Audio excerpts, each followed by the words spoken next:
মরে গেলে কবর দেওয়ার পরে কি দিয়ে মাটি চটে? অপমান করে।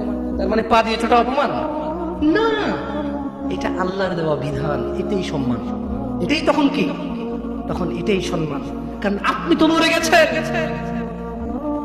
আপনি তো মরে গেছেন, আপনি তো নিজের কবরে নিজে যেতে পারবেন না, আপনার জন্য লোক লাগবে, এটাই আল্লাহর পক্ষ থেকে আপনার জন্য সম্মান।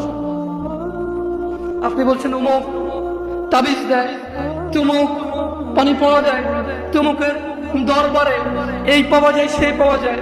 আরে অমুক তুমুক যখন মারা গিয়েছিল নিজের কবরে নিজে যেতে পারেনি, আপনাকে কি দেবে?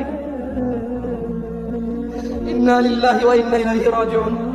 আল্লাহর সাথে এত বড় অন্যায়, এত বড় গাদ্দারি করবেন না, এত বড় অন্যায় কথা কখনো বলবেন না। কেউ কিছু দিতে পারে না, কেউ দিতে পারে? বাস আল্লাহ।